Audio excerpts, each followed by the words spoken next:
desarrolla, o más bien forma, el proceso uncinado, así como la región inferior de la cabeza del páncreas, mientras que la yema dorsal va a desarrollar el resto de la glándula. Además, embriológicamente es importante mencionar los conductos pancreáticos. Tenemos al conducto pancreático principal, también conocido como el conducto de Wilson, que pues este se va a formar del segundo segmento distal del conducto pancreático dorsal, así como todo el conducto pancreático principal, pancreático ventral. Y también está el conducto de Santorini, así como se conoce como conducto accesorio, se va a derivar del segundo segmento, del segmento proximal del conducto pancreático dorsal, y este puede obligarse o persistir en un solo conducto pequeño. Además, otro evento muy importante es que en el tercer mes de vida de la vida intrauterina, o es decir, a finales del primer trimestre, se va a iniciar a desarrollar los islotes de Langerhans, que pues vamos a hablar más adelante en histología. Y por último, en la embriología tenemos que la secreción de insulina va a comenzar a desarrollarse alrededor del quinto mes. Ahora ya en la histología, en este órgano se conocen elementos tanto epiteliales como mesenquimáticos muy importantes que son organizados alrededor del óvulo. Tenemos a los acinos, islotes de Langerhans y el sistema ductal. Iniciando con los acinos, son el componente mayoritario en un 85%. También se le conoce como lo que es el páncreas exócrino. Un acino es una monocapa de células poligonales dispuestas alrededor de un pequeño lumen. Además, tiene nucleolos en la base de cada célula, es decir, en la membrana basal. Estos son redondeados y uniformes, con un pequeño núcleo. Además, cuentan con un citoplasma tanto apical como no basal. El apical es eosinófilo y se tiñe de color rosita debido a la presencia de gránulos de zumógeno, mientras que el citoplasma basal que tiñe morado debido a que es basófilo, debido al retículo endoplasmático rugoso. Además, la secreción producida de las células acinares va a ser transportada hacia el duodeno mediante el sistema de ductos.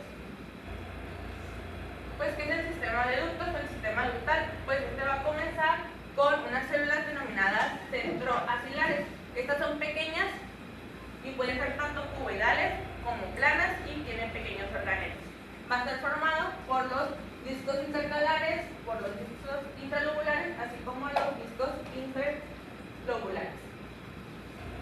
Comenzando con los discos intercalares, que estos van a ser la primera porción que corresponde al sistema ductal, y es aquí donde las células tanto acinares como centroacinares van a iniciar a drenar su producción.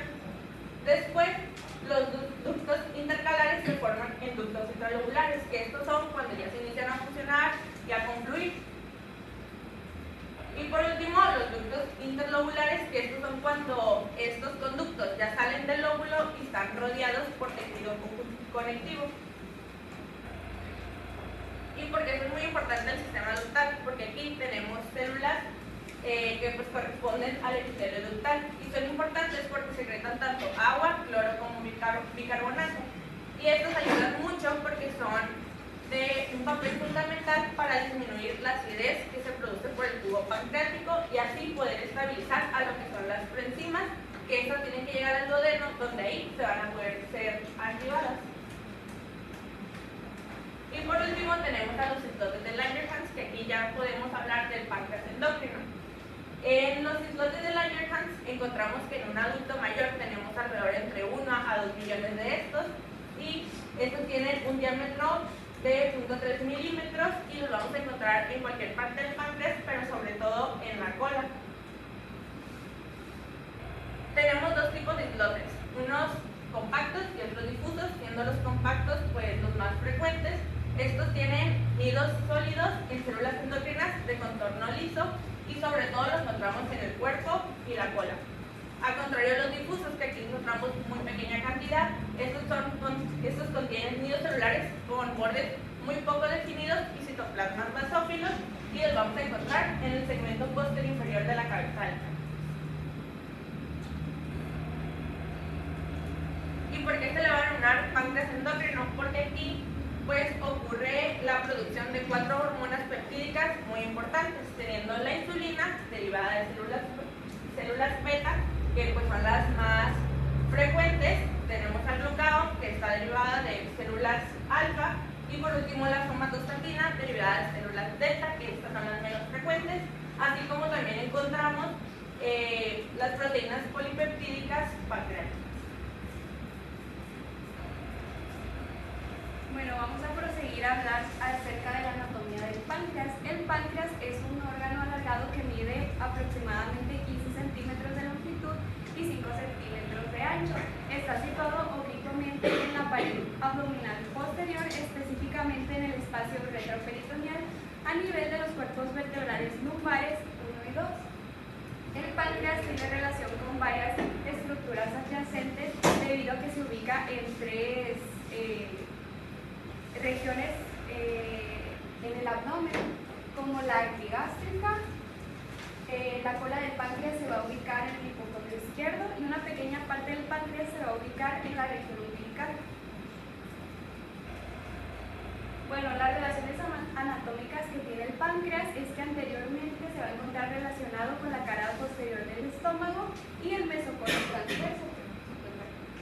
Posterior se va a encontrar a la vena cava inferior, a las arterias renales, a los vasos mesentéricos superiores y a la aorta abdominal. Superiormente se va a encontrar relacionado con el lóbulo cuadrado del hígado y las transcavidades de los epiplones o los omentos. Inferior se va a encontrar relacionado con las fosas intestinales y los vasos mesentéricos superiores. A los lados, es decir, al lado derecho se va a encontrar con el segundo segmento del colon, que es el colon transverso, que va a envolver la cabeza del páncreas, y al lado izquierdo se va a encontrar relacionado con la cola del páncreas con el hilo esplénico en el vaso. Bueno, las partes del páncreas. El páncreas se conforma por 5 partes principales, que es el proceso fusiforme o inclinado, la cabeza del páncreas, el cuello del páncreas, el cuerpo del páncreas y la cola del páncreas. La cabeza del páncreas se va a encontrar directamente relacionada con la porción descendente y horizontal del duodeno, que es la que se forma y va a envolver la cabeza del páncreas. El proceso fusiforme se va a encontrar inferior a la cabeza del páncreas, el cual se va a extender posteriormente a la arteria mesentérica superior. Y el cuello se va a encontrar lateral a la cabeza del páncreas. Es una parte pequeña del páncreas que consta de 2 centímetros de largo y que conectará la cabeza del páncreas con su cuerpo. El cuerpo del páncreas es una porción tanto más grande que el cuello del páncreas y consta de 2 caras. Consta de una cara anterior, una cara posterior, un borde superior y otro borde inferior. Este está situado anteriormente a la vértebra lumbar 2 y conforma el suelo de la bolsa omental. Por último, la cola del páncreas, que se encuentra en el hipocondrio izquierdo, es la única parte del páncreas que se encuentra en el espacio intraperitoneal. Este se va a encontrar relacionado con el hilo esplénico y va a transitar en conjunto con los vasos esplénicos y el ligamento esplenorenal. Bueno, los conductos pancreáticos. Como ya habíamos mencionado anteriormente, sabemos que el páncreas tiene 2 funciones. Tiene una función endócrina y una función exócrina. La función endócrina es encargada por los islotes de Langerhans, debido a que estos van a hacer que el páncreas secrete hormonas como la insulina, el glucagón y la somatostatina. Y los ácidos pancreáticos son los que se van a encargar de la secreción, o más bien de la función exócrina del páncreas, debido a que estos van a secretar los jugos pancreáticos, jugos que contienen bicarbonato, enzimas digestivas, entre otras. Tenemos que saber que el cúmulo de ácidos pancreáticos, van a formar los conductos intralobulares. El cúmulo de conductos intralobulares van a formar los conductos interlobulares. Y el cúmulo de conductos interlobulares van a conformar lo que es el conducto pancreático. En este caso vamos a hablar del conducto pancreático principal o de Wilson, que es el que se va a dar. Este se va a extender desde la cola del páncreas o el vértice del páncreas hasta la cabeza del páncreas. Este se va a unir con otro conducto que es el conducto colédoco, que recordemos que el colédoco es que se va a unir con el conducto cístico y el conducto hepático común. Bueno, estos dos se van a unir y van a formar una ampolla, que esta ampolla es la ampolla hepatoduodenal o la ampolla hepática. Esta ampolla va a desembocar en un esfínter, que este esfínter se va a encontrar en la porción descendente del duodeno, y este esfínter también es llamado esfínter de Oddi o esfínter duodenal mayor. Bueno, además del conducto pancreático principal, también contamos con el conducto accesorio o de Santorini, y esta es una variante anatómica que se puede o no encontrar. Esta va a desembocar en otro esfínter, que es el esfínter duodenal menor, que se encuentra en la parte superior, arriba del esfínter de Oddi. Bueno, vamos a hablar al respecto de la derivación del páncreas. Todo va a iniciar en la porción, en la aorta abdominal, de donde se va a derivar un tronco, que es el tronco llamado tronco celíaco. Del tronco celíaco se van a derivar dos ramas, que es la arteria hepática común y la arteria esplénica. De la arteria hepática común se va a ramificar, de la arteria hepática común se va a ramificar otra arteria, que es la arteria gastroduodenal, y de la arteria gastroduodenal se va a ramificar otra arteria, que es la pancreatoduodenal superior. De la arteria mesentérica superior se va a originar otra arteria, que es la arteria pancreatoduodenal inferior, y estas dos arterias, tanto la superior como la inferior, van a estar irrigando lo que es el proceso fusiforme y la cabeza del páncreas. Y cada arteria pancreatoduodenal tiene sus ramificaciones anteriores y posteriores, de donde deriva la arteria pancreatoduodenal superanterior. Esta es una vista posterior. La arteria pancreatoduodenal infero-posterior y la pancreatoduodenal infero-anterior. Por su parte, la arteria esplénica va a tener otras dos ramas importantes, dos arterias, que es la arteria pancreática menor y la arteria pancreática mayor. La mayor también se llama la arteria magna y la menor también se llama la inferior. Y estas se van a encargar de irrigar lo que es el cuerpo y la cola del páncreas.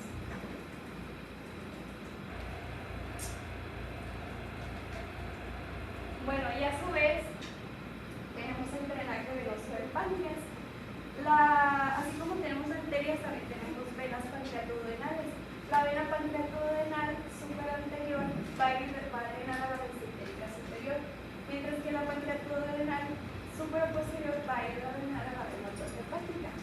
Y las pancreatoduodenales inferior e inferior van a ir a drenar a la mesentérica superior. Mientras que las venas pancreáticas que van a drenar la sangre venosa del cuerpo y la cola del páncreas van a drenar en la vena esplénica. Y la vena esplénica y la vena mesentérica superior van a hacer confluencia a la vena porta hepática para terminar en el hígado. Y por último vamos a hablar de la inervación del páncreas. El páncreas recibe su inervación nerviosa voluntaria a través del sistema nervioso autónomo. Su inervación parasimpática es proporcionada por el nervio vago y su inervación simpática es proporcionada por los nervios espláticos mayor y menor. Ambos tipos de fibras autónomas van a viajar hasta el ganglio celíaco y el plexo mesentérico superior para proyectarse finalmente sobre el páncreas. Las fibras parasimpáticas van a inducir la secreción de las células acinares, así como también de los islotes, para que resulte la liberación del jugo pancreático, de insulina y de glucagón. Mientras que las fibras simpáticas van a provocar vasoconstricción e inhibición de la secreción exógena, es decir, del jugo pancreático. Y cuanto a la liberación hormonal, la inervación simpática va a estimular la secreción de glucagón, pero va a inhibir la de la insulina.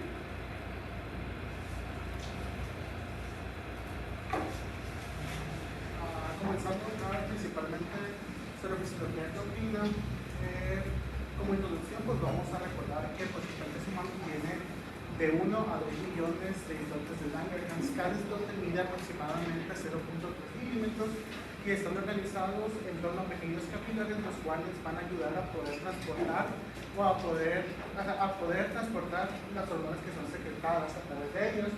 Y pues contienen tres células principalmente, que es la alfa, la beta, la delta, y pues en sí van a ser diferenciadas por sus características morfológicas.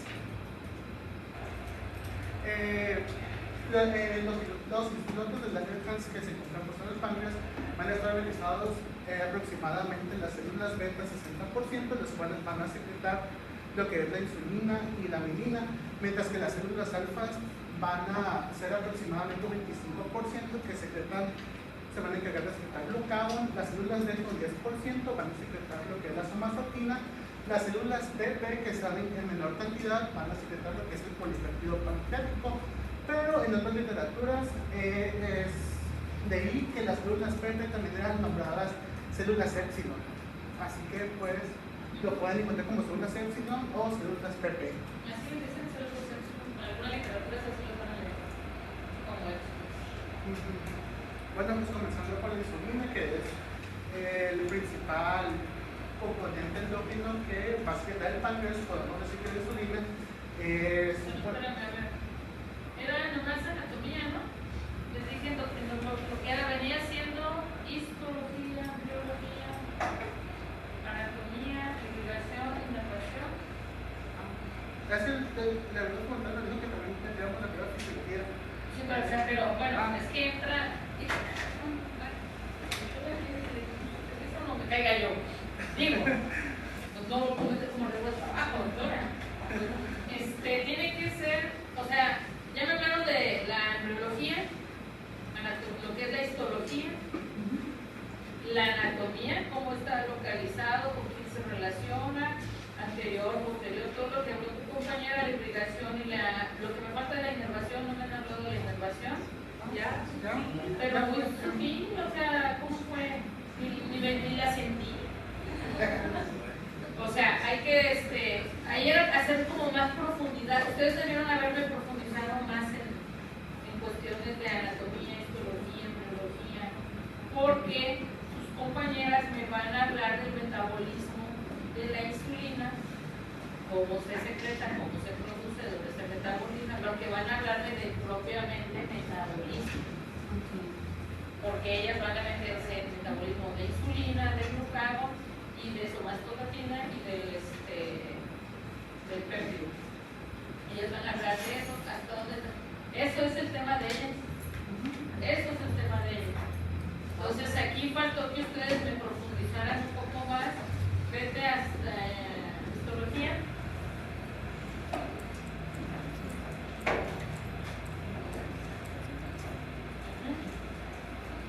Sí, he hecho un poquito más énfasis, pero bueno, ¿qué es lo interesante de aquí? Ya no me des todo lo compañeros. Ponme el páncreas, donde está anatómicamente con sus relaciones. Les explicó las relaciones. Bueno, si quieres verla dando ahí, yo te digo cuál. Mira, por ejemplo, eso es vete a la de anatomía. Baja, acá, regrésame. Hacia atrás. Otra. Esto es histología, ajá. Ok, déjame la otra, la que está ajá, déjame esta. ¿Se nomás centro de esta seguro?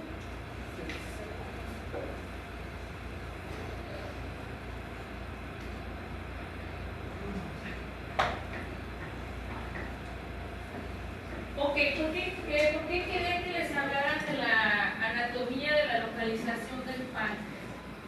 El páncreas es una glándula muy importante, tiene que ver en todo el metabolismo, prácticamente para la glucosa es el principal, su parte endocrina. Tenemos la parte exócrina, están llevando gastro, ¿verdad? ¿Sí? ¿Ya vieron páncreas exócrino? Bueno, como yo no lo toco, en realidad páncreas exócrino, con las funciones de las enzimas pancreáticas que van a ir a dar al estómago, al duodeno, que van a funcionar para el metabolismo, para que se lleve a cabo el proceso de la digestión con sus enzimas pancreáticas, que va a entrar la lipasa, van a entrar varias que nos las van a mencionar sus compañeras de fisiología endocrina, que nos van a hablar. Nos van a mencionar el páncreas exócrino con las diferentes enzimas pancreáticas, porque necesito que las conozcan, cuáles son y sus generalidades de cuál es su función, nada más. ¿Quién las produce en el páncreas exócrino? ¿Qué células la produce? ¿Qué enzima me produce? ¿Y cuál es la función de estas enzimas? ¿Por qué? Tenemos 3 patologías muy importantes del páncreas. Pancreatitis. Tenemos cáncer de páncreas y tenemos una complicación de la colelitiasis que se llama una colangitis e involucra al páncreas por la obstrucción que hay a nivel del conducto de Oddi. Ponme la otra donde traes la anatomía. Bueno, aquí lo que me interesa es ubiquen su páncreas, vean a su duodeno, cómo están relacionados. Ahorita pon donde están los conductos. Esta relación que tiene muy relacionada con los conductos biliares, esta es una de las complicaciones de la coledocolitiasis, que terminan en una colangitis por obstrucción del esfínter de Oddi, y la pancreatitis propiamente del páncreas, que la pancreatitis tiene 3 etiologías muy frecuentes. La primera es la alcohólica, secundaria a la ingesta de alcohol. La segunda es secundaria a un cálculo, un lito, principalmente es el lito, luego la alcohólica, y la tercera está asociada con triglicéridos. Cuando la pancreatitis tiene un origen secundario a un lito, a una colelitiasis, a una coledocolitiasis o una colangitis, se va a referir a cirugía. Cuando el origen es alcohólico o de triglicéridos, se refiere a gastroenterología. Esas son cosas que tienen que saber muy básicas. Si el origen es un lito, colelitiasis, coledocolitiasis, colangitis, va a referirse a cirugía, porque estamos hablando que hay una obstrucción de un lito en algún conducto y no lo vamos a poder resolver si no se opera. Si la pancreatitis es de origen etílico o de triglicéridos, y los triglicéridos deben de estar por arriba de 1000 para poderse considerar que el origen de la pancreatitis lo vamos a referir a gastroenterología. Y el médico de gastro se va a dedicar a resolver esta pancreatitis, y el cirujano, ya que pasa el proceso de que se desinflame el páncreas, va a hacer la cirugía pertinente.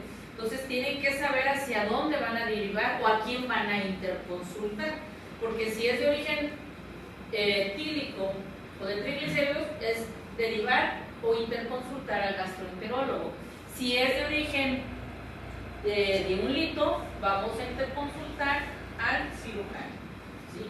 Y una complicación de la pancreatitis es la pancreatitis severa, choque séptico, y si se mueren. No deberían de morirse actualmente los pacientes por pancreatitis, pero sí se llegan a morir.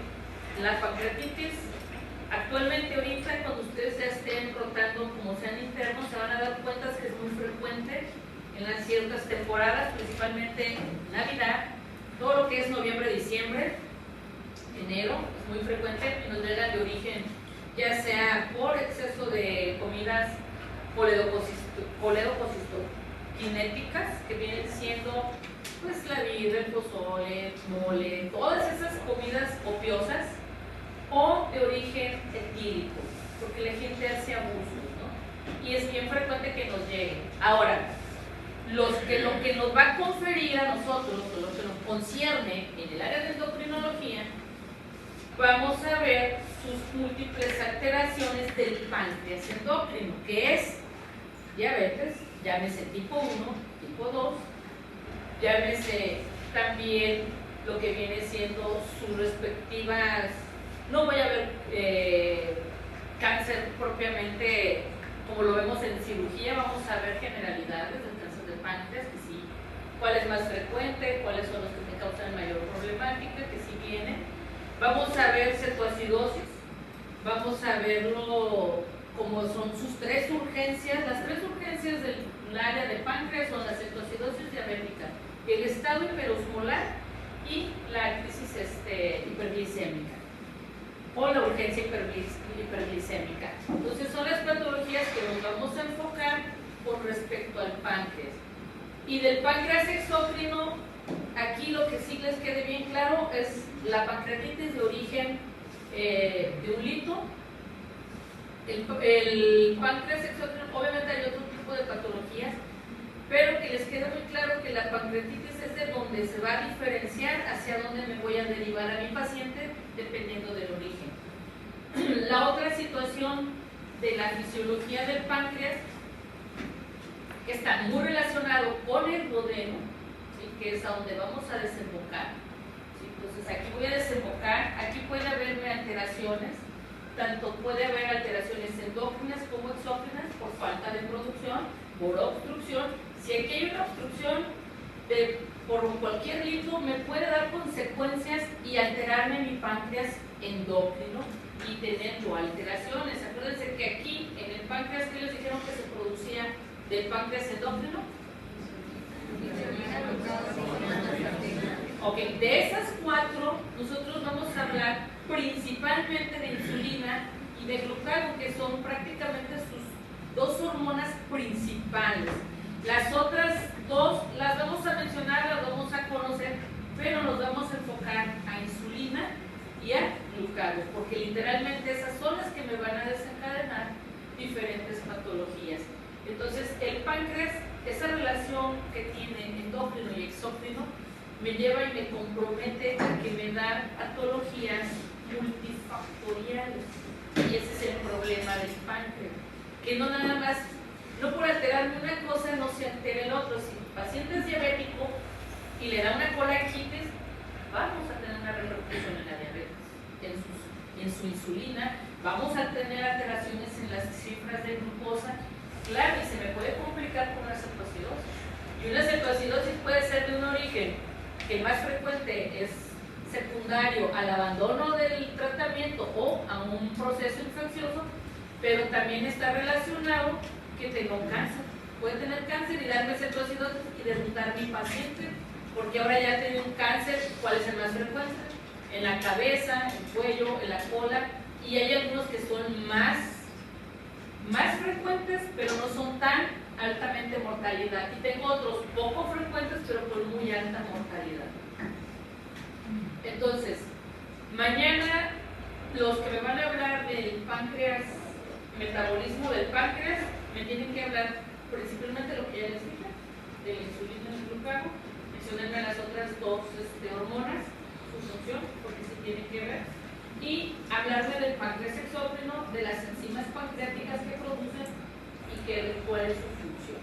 Nada más, no vamos a meter más del exócrino.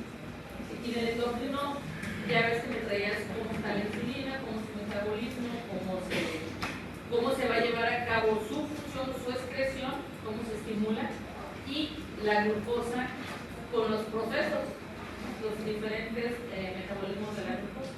Porque cuando tenemos cetoacidosis, ¿cuál se activa? ¿Sí? Cuando tengo una hiperglicemia, ¿cuál se activa? Porque de ahí va a entender, de ahí se viene cuando tengo insulinoresistencia. Hay que hablar de los valores normales de la insulina, porque cuando hacemos la prueba de insulinoresistencia, hay una alteración ahí en ese valor. Creo que si lo traías de 6 a 8 miligramos, ahí lo leí, en el valor de la insulina.